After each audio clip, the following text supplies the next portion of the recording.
बहुत बहुत शुक्रिया। मेरा नाम सज्जाद नोमानी है, all India Muslim personal board का स्पोक्समैन था। अपने स्वास्थ्य की वजह से मैंने ये पद छोड़ा। मैं वर्किंग कमेटी का, एग्जीक्यूटिव कमेटी का मेंबर हूँ। संविधान सुरक्षा कमेटी उसका मैं प्रेसिडियम का मेंबर हूँ, और alliance for justice and peace जिसके प्रेसिडेंट जस्टिस पी.वी. सावंत हैं, जो रिटायर्ड जज थे सुप्रीम कोर्ट के, और मैं वर्किंग प्रेसिडेंट हूँ। इसी तरह अनेक कमेटियों का और ऑर्गेनाइजेशंस का मैं पद अधिकारी हूँ। रहमान फाउंडेशन के नाम से एक एनजीओ मैंने कायम की है। वो माइक नहीं है ना, अब जितना भी हो सके इसी को आप। आ रही है सर। मैं इस समय यहाँ जो आया हूँ किसान आंदोलन का समर्थन करने के लिए, इसलिए कि ये मेरी आस्था है कि ये सिर्फ किसान आंदोलन अब नहीं रहा, ये देश की व्यवस्था को बदलने वाला आंदोलन बन गया। देश जिस प्रोग्राम के तहत आजाद कराया गया था, उसमें साफ तौर पर यह बात तय थी कि यहाँ एक समाजवादी निजाम कायम होगा।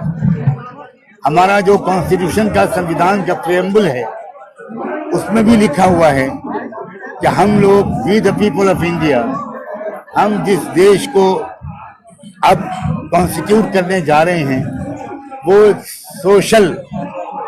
सोशलिस्ट सेकुलर डेमोक्रेटिक रिपब्लिक होगा, जिसमें इकोनॉमिक सिस्टम भी समाजवादी होगा, जिसमें जस्टिस होगा, जिसमें आज़ादी होगी, जिसमें भाईचारा होगा।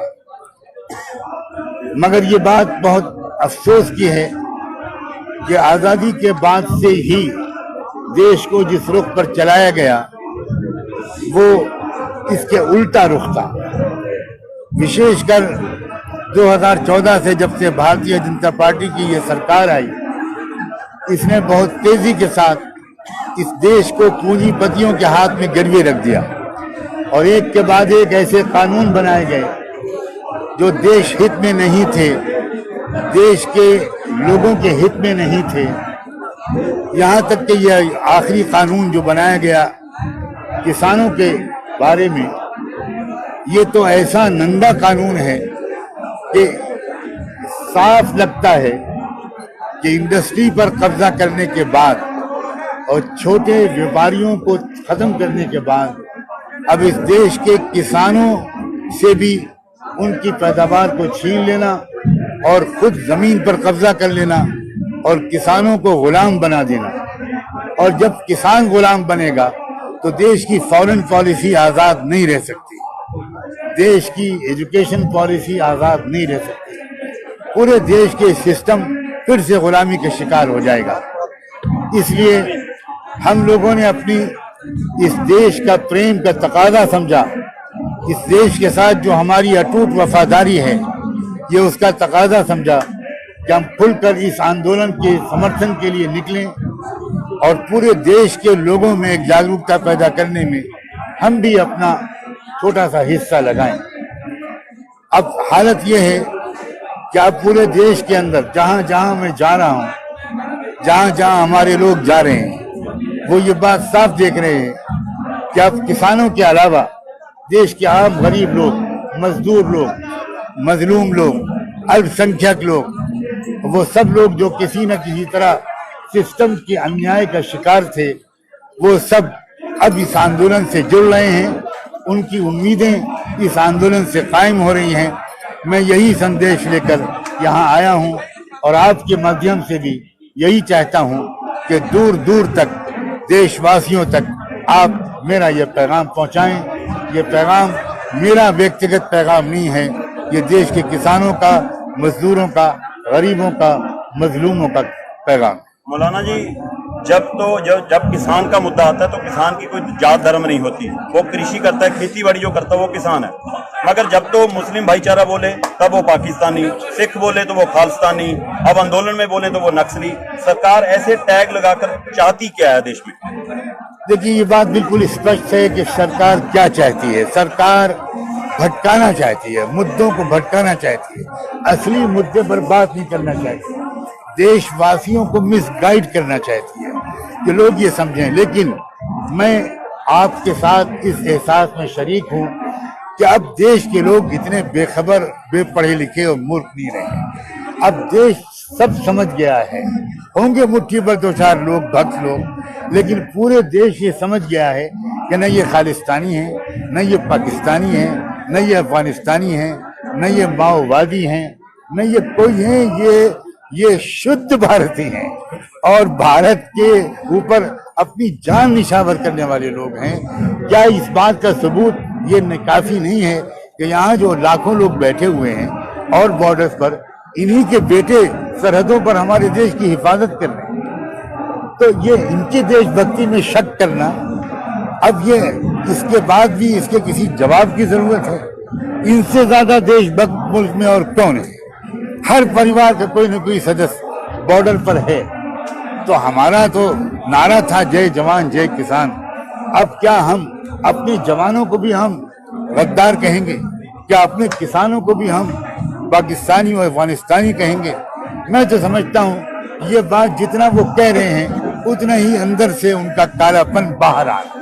आपको लग रहा है कि जो काम एनआरसी नहीं कर पाई, जो सीए वाला मुद्दा नहीं कर पाया, जो धारा 370, वो ये किसान आंदोलन कर रहा है, अब ये जन की आवाज बन गई है? उसमें ये प्रोपेगेंडा किया गया था कि सीए, एनआरसी और एनपीआर ये सिर्फ मुस्लिम विरोधी कानून है। ये प्रोपेगेंडा किया गया था, सच्चाई तो ये नहीं है। जिन लोगों ने वो कानून पढ़े वो अच्छी तरह जानते हैं कि वो देश के 85% आबादी के खिलाफ था। इसके सबसे बड़ा सबूत ये है कि आसाम में जिन लोगों की सिटीजनशिप वो डी कैटेगरी में आई, उनमें तो सिर्फ 4.5 लाख लोग मुसलमान थे, 14.5 लोग तो SC ST के लोग थे, नॉन मुस्लिम लोग थे। तो उस प्रोपेगेंडे की वजह से थोड़े दिन ये भ्रम रहा। लेकिन ये भी अच्छा हुआ, तब एक ऐसा मुद्दा आ गया जिसमें न कोई जात न कोई धर्म, सब समझ रहे हैं कि ये क्या है, सबके लिए है। तो मुझे ऐसा लगता है कि इसका फायदा दूसरे और कानूनों के खिलाफ चलाए जाने वाले आंदोलनों को भी पहुंचेगा। वहां फिर सब इकट्ठा होकर अपनी आवाज उठाएं। मौलाना साहब, एक सवाल है मेरा, जिस तरह से मेन स्ट्रीम मीडिया इस आंदोलन को पूरी तरह गैर संवैधानिक बता रही है, देश के खिलाफ बता रही है, क्या कहना है सर इसके बारे में? मेन स्ट्रीम मीडिया को मैं रॉन्ग स्ट्रीम मीडिया कहता हूँ। वो झूठा मीडिया है, वो गोदी मीडिया है। एक ही बिजनेसमैन कारपोरेट अंबानी, 27 चैनल तो उसके हैं। तो क्या हम उन चैनलों से ये आशा कर सकते हैं कि वो आपकी वो आवाज और हमारी वो आवाज जो पूंजीपतियों के खिलाफ है वो क्या उसको पहुंचाएगी? लेकिन इसके बावजूद आप देखिए हर कच्चे पक्के घर में ये आवाज पहुंच चुकी है। Social media voice of the voiceless है, जिनकी आवाज नहीं होती उनकी ये आवाज है। और भी बहुत से चैनल हैं वो भी इसको प्रसारित कर रहे हैं। और अब गोदी मीडिया अपने भरोसा खो चुका है। सारे लोग जान गए हैं कि ये गोदी मीडिया किसकी बात करता है, किसकी बात को छुपाता और दबाता। सर, पत्रकारों को जिस तरह इससे जुड़ा हुआ मेरा सवाल है, जैसे भी आपने बात की, सब जान चुके हैं।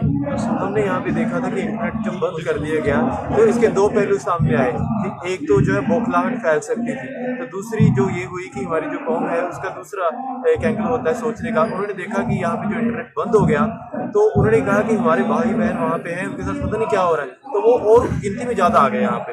तो आप क्या देखते हैं कि आप जहाँ से आए हैं वहाँ लोग आपस में क्या बातें करते हैं, वो क्या सोचते हैं? मैं आपको यकीन दिलाता हूँ, देश तैयार है आंदोलन में जुड़ने के लिए। जहाँ जिस स्तर पर जिसको जुड़ने का अवसर मिलेगा, मुझे और आपको ज्यादा कॉल नहीं करना पड़ेगा।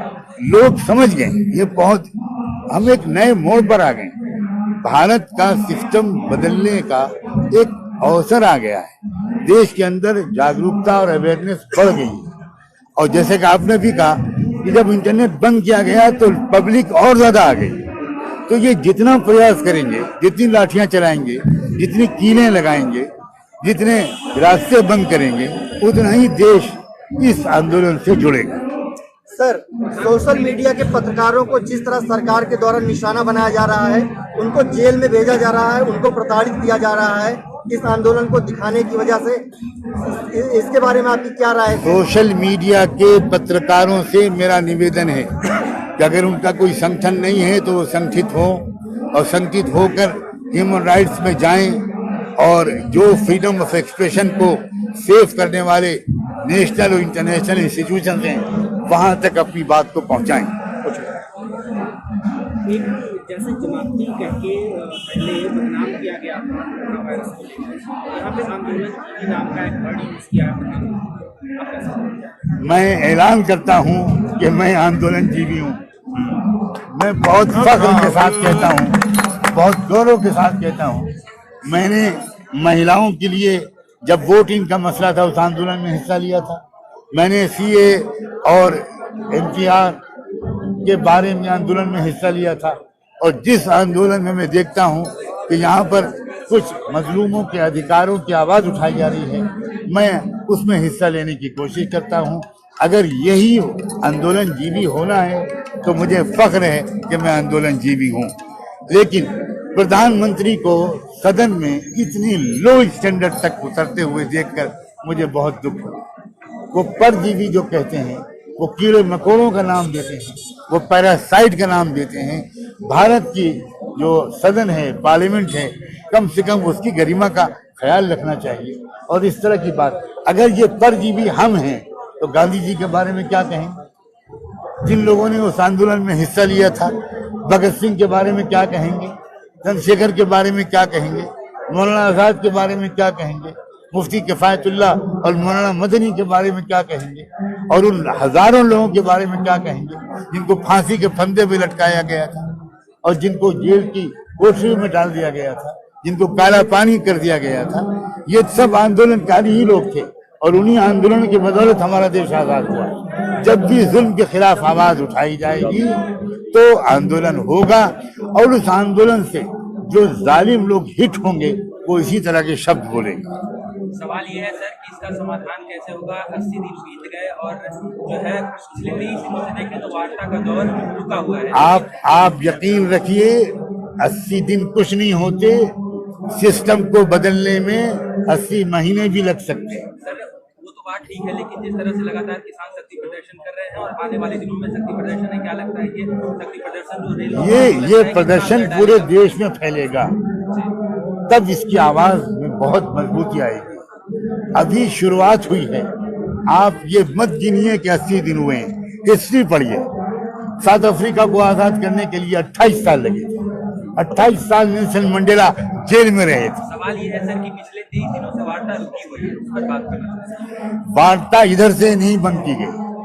संयुक्त किसान मोर्चे के लीडरों ने सब ने यही कहा है, हम वार्ता के लिए हर वक्त तैयार हैं। लेकिन वार्ता फॉर वार्ता ओनली, ये तो मजाक है।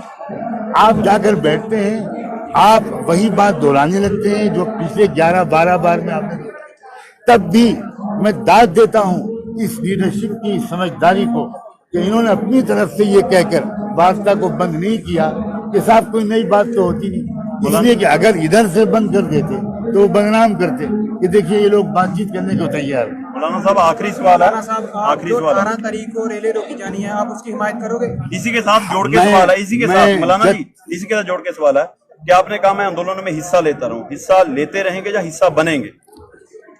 अब मुझे नहीं पता इन दोनों में क्या अंतर है। मतलब अंतर ये है कि आप आज आए हैं, सर से पैर तक आंदोलन हूं। और याद रखें कि जिस भी बात का ऐलान हमारे जत्थेदार बुजुर्ग करेंगे, संयुक्त किसान मोर्चा करेगा, सज्जाद नुमानी उसके साथ। धन्यवाद। आपको ना संगठन की तरफ से, मंच की ओर से सम्मानित किया जाए। किसान मोर्चा जो उस एजिटेशन को लीड कर रहा है, आपने बात की है, उसकी तरफ से हम 2 आदमी हमें मौजूद है, वो आपको सम्मानित करने के लिए पहुंचे हैं। मैं हाजिर हूँ उसके लिए आप खड़े होंगे तो हम करेंगे। मेंबर हूँ संविधान सुरक्षा कमेटी, उसका मैं प्रेसिडियम का मेंबर हूं और alliance for justice and peace, जिसके प्रेसिडेंट जस्टिस पी.वी. सावंत हैं, जो रिटायर्ड जज थे सुप्रीम कोर्ट के, और मैं वर्किंग प्रेसिडेंट हूं। इसी तरह अनेक कमेटियों का और ऑर्गेनाइजेशंस का मैं पद अधिकारी हूं। रहमान फाउंडेशन के नाम से एक एनजीओ मैंने कायम की है। वो माइक नहीं है ना, अब जितना भी हो सके इसी को आप। आ रही है सर। मैं इस समय यहाँ जो आया हूँ किसान आंदोलन का समर्थन करने के लिए, इसलिए कि ये मेरी आस्था है कि ये सिर्फ किसान आंदोलन अब नहीं रहा, ये देश की व्यवस्था को बदलने वाला आंदोलन बन गया। देश जिस प्रोग्राम के तहत आजाद कराया गया था उसमें साफ तौर पर यह बात तय थी कि यहाँ एक समाजवादी निजाम कायम होगा। हमारा जो कॉन्स्टिट्यूशन का संविधान का प्रेम्बल है उसमें भी लिखा हुआ है कि हम लोग we the people of India, हम जिस देश को अब कॉन्स्टिट्यूट करने जा रहे हैं वो सोशलिस्ट सेकुलर डेमोक्रेटिक रिपब्लिक होगा, जिसमें इकोनॉमिक सिस्टम भी समाजवादी होगा, जिसमें जस्टिस होगा, जिसमें आज़ादी होगी, जिसमें भाईचारा होगा। मगर ये बात बहुत अफसोस की है कि आज़ादी के बाद से ही देश को जिस रुख पर चलाया गया वो इसके उल्टा रुख था। विशेषकर 2014 से जब से भारतीय जनता पार्टी की ये सरकार आई, इसने बहुत तेजी के साथ इस देश को पूंजीपतियों के हाथ में गिरवी रख दिया और एक के बाद एक ऐसे कानून बनाए गए जो देश हित में नहीं थे, देश के लोगों के हित में नहीं थे। यहाँ तक कि यह आखिरी कानून जो बनाया गया किसानों के बारे में, ये तो ऐसा नंगा कानून है कि साफ लगता है कि इंडस्ट्री पर कब्जा करने के बाद और छोटे व्यापारियों को खत्म करने के बाद अब इस देश के किसानों से भी उनकी पैदावार को छीन लेना और खुद जमीन पर कब्जा कर लेना और किसानों को गुलाम बना देना। और जब किसान गुलाम बनेगा तो देश की फॉरेन पॉलिसी आज़ाद नहीं रह सकती, देश की एजुकेशन पॉलिसी आज़ाद नहीं रह सकती, पूरे देश के सिस्टम फिर से गुलामी के शिकार हो जाएगा। इसलिए हम लोगों ने अपनी इस देश का प्रेम का तकाजा समझा, इस देश के साथ जो हमारी अटूट वफादारी है ये उसका तकाजा समझा कि हम खुलकर इस आंदोलन के समर्थन के लिए निकलें और पूरे देश के लोगों में एक जागरूकता पैदा करने में हम भी अपना छोटा सा हिस्सा लगाएं। अब हालत ये है कि अब पूरे देश के अंदर जहां जहां मैं जा रहा हूं, जहां जहां हमारे लोग जा रहे हैं, वो ये बात साफ देख रहे हैं कि अब किसानों के अलावा देश के आम गरीब लोग, मजदूर लोग, मजलूम लोग, अल्पसंख्यक लोग, वो सब लोग जो किसी न किसी तरह सिस्टम के अन्याय का शिकार थे, वो सब अब इस आंदोलन से जुड़ रहे हैं। उनकी उम्मीदें इस आंदोलन से कायम हो रही हैं। मैं यही संदेश लेकर यहाँ आया हूँ और आपके माध्यम से भी यही चाहता हूँ कि दूर दूर तक देशवासियों तक आप मेरा ये पैगाम पहुँचाएं। ये पैगाम मेरा व्यक्तिगत पैगाम नहीं है, ये देश के किसानों का, मजदूरों का, गरीबों का, मजलूमों का पैगाम। मौलाना जी, जब किसान का मुद्दा आता है तो किसान की कोई जात धर्म नहीं होती, वो कृषि करता है, खेती बाड़ी जो करता है वो किसान है। मगर जब तो मुस्लिम भाईचारा बोले तब वो पाकिस्तानी, सिख बोले तो वो खालिस्तानी, अब आंदोलन में बोले तो वो नक्सली। सरकार ऐसे टैग लगाकर चाहती क्या है देश में? देखिए, ये बात बिल्कुल स्पष्ट है कि सरकार क्या चाहती है। सरकार भटकाना चाहती है, मुद्दों को भटकाना चाहती है, असली मुद्दे पर बात नहीं करना चाहती, देशवासियों को मिसगाइड करना चाहती है। कि लोग ये समझें। लेकिन मैं आपके साथ इस एहसास में शरीक हूँ कि अब देश के लोग इतने बेखबर, बेपढ़े लिखे और मूर्ख नहीं रहे। अब देश सब समझ गया है। होंगे मुट्ठी भर दो चार लोग, भक्त लोग, लेकिन पूरे देश ये समझ गया है कि न ये खालिस्तानी है, न ये पाकिस्तानी है, न ये अफगानिस्तानी है, न ये माओवादी हैं, न ये कोई है, ये शुद्ध भारतीय हैं और भारत के ऊपर अपनी जान निछावर करने वाले लोग हैं। क्या इस बात का सबूत ये काफी नहीं है कि यहाँ जो लाखों लोग बैठे हुए हैं और बॉर्डर्स पर, इन्हीं के बेटे सरहदों पर हमारे देश की हिफाजत कर रहे हैं। तो ये इनके देशभक्ति में शक करना, अब ये इसके बाद भी इसके किसी जवाब की जरूरत है। इनसे ज्यादा देशभक्त मुल्क में और कौन है? हर परिवार का कोई न कोई सदस्य बॉर्डर पर है। तो हमारा तो नारा था जय जवान जय किसान।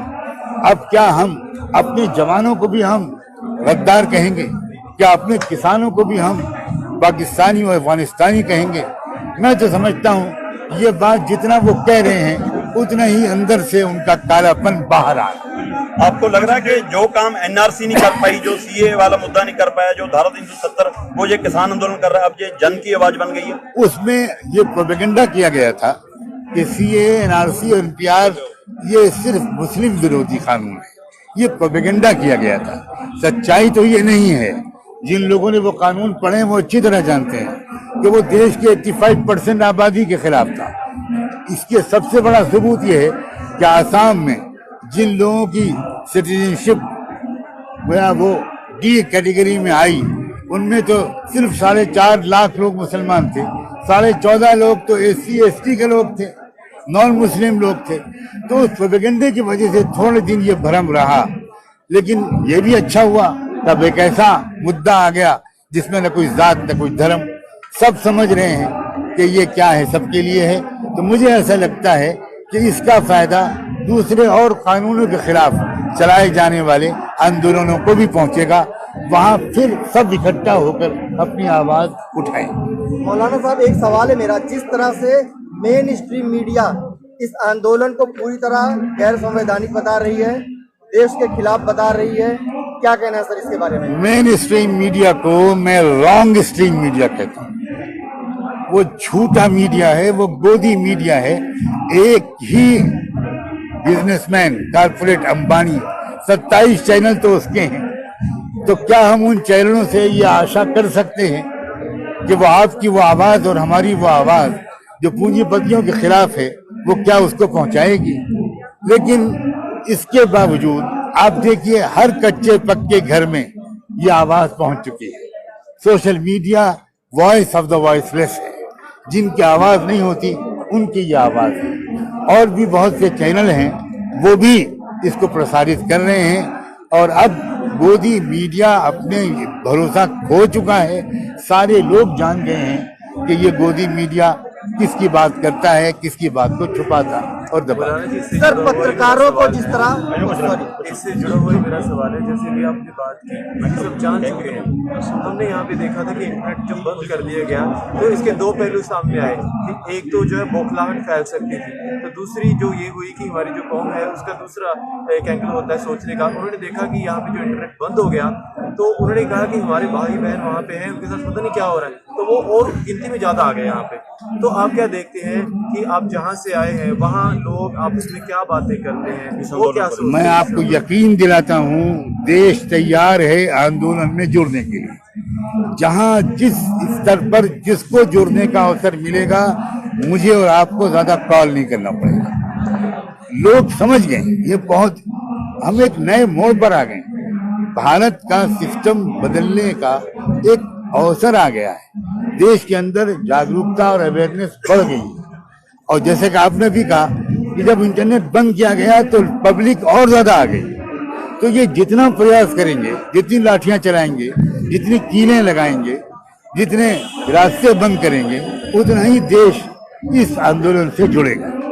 सर, सोशल मीडिया के पत्रकारों को जिस तरह सरकार के द्वारा निशाना बनाया जा रहा है, उनको जेल में भेजा जा रहा है, उनको प्रताड़ित किया जा रहा है, इस आंदोलन को दिखाने की वजह से, इसके बारे में आपकी क्या राय है? सोशल मीडिया के पत्रकारों से मेरा निवेदन है कि अगर उनका कोई संगठन नहीं है तो वो संगठित हो और संगठित होकर ह्यूमन राइट्स में जाएं और जो फ्रीडम ऑफ एक्सप्रेशन को सेव करने वाले नेशनल और इंटरनेशनल इंस्टीट्यूशन हैं वहां तक अपनी बात को पहुंचाएं।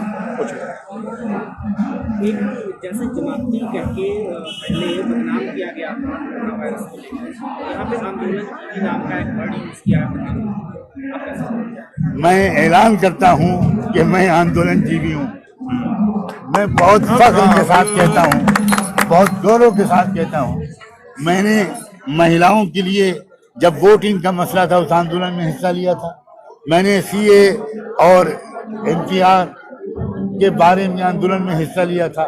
और जिस आंदोलन में मैं देखता हूं कि यहाँ पर कुछ मजलूमों के अधिकारों की आवाज उठाई जा रही है, मैं उसमें हिस्सा लेने की कोशिश करता हूं। अगर यही आंदोलन जीवी होना है तो मुझे फख्र है कि मैं आंदोलन जीवी हूं। लेकिन प्रधानमंत्री को सदन में इतनी लो स्टैंडर्ड तक उतरते हुए देखकर मुझे बहुत दुख हुआ। वो परजीवी जो कहते हैं, वो कीड़े मकोड़ों का नाम देते हैं, वो पैरासाइट का नाम देते हैं। भारत की जो सदन है, पार्लियामेंट है, कम से कम उसकी गरिमा का ख्याल रखना चाहिए। और इस तरह की बात, अगर ये परजीवी हम हैं तो गांधी जी के बारे में क्या कहेंगे? जिन लोगों ने उस आंदोलन में हिस्सा लिया था, भगत सिंह के बारे में क्या कहेंगे? चंद्रशेखर के बारे में क्या कहेंगे? मौलाना आजाद के बारे में क्या कहेंगे? मुफ्ती किफायतुल्लाह और मौलाना मदनी के बारे में क्या कहेंगे?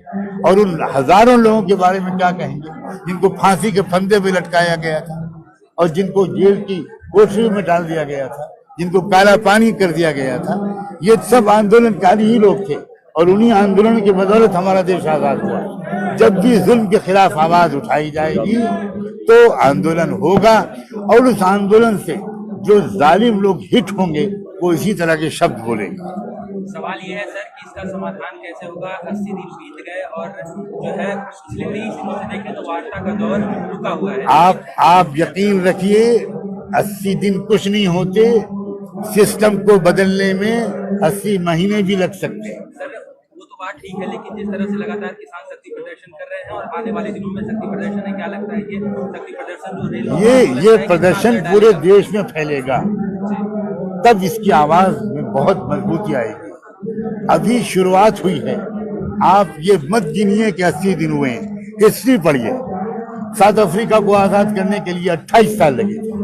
28 साल नेल्सन मंडेला जेल में रहे थे। सवाल ये है सर कि पिछले 23 दिनों से वार्ता रुकी हुई है, उस पर बात करना। वार्ता इधर से नहीं बंद की गई।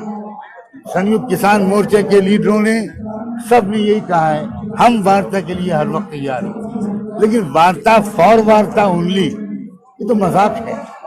आप जाकर बैठते हैं, आप वही बात दोहराने लगते हैं जो पिछले 11-12 बार में आपने देखी। तब भी मैं दाद देता हूं इस लीडरशिप की समझदारी को कि इन्होंने अपनी तरफ से ये कहकर वार्ता को बंद नहीं किया कि साहब कोई नई बात तो होती नहीं। इसलिए कि अगर इधर से बंद कर देते तो वो बदनाम करते कि देखिए ये लोग बातचीत करने को तैयार हैं। मौलाना साहब आखिरी सवाल है, आखिरी सवाल 18 तारीख को रैली रोकी जानी है, आप उसकी हिमायत करोगे? इसी के साथ जोड़ के सवाल है, इसी के साथ मौलाना जी, इसी के साथ जोड़ के सवाल है कि आपने कहा मैं आंदोलनों में हिस्सा लेता रहूं, हिस्सा लेते रहेंगे या हिस्सा बनेंगे? अब मुझे नहीं पता इन दोनों में क्या अंतर है। मतलब अंतर ये है कि आप आज आए हैं, सर से पैर तक आंदोलन हूँ। और याद रखें कि जिस भी बात का ऐलान हमारे जत्थेदार बुजुर्ग करेंगे, संयुक्त किसान मोर्चा करेगा, सज्जाद नुमानी उसके साथ। धन्यवाद। आपको ना संगठन की तौर से, मंच की ओर से सम्मानित किया जाए। किसान मोर्चा जो उस एजिटेशन को लीड कर रहा है, आपने बात की है, उसकी तरफ से हम 2 आदमी यहाँ पे मौजूद है, वो आपको सम्मानित करने के लिए पहुंचे हैं। मैं हाजिर हूं।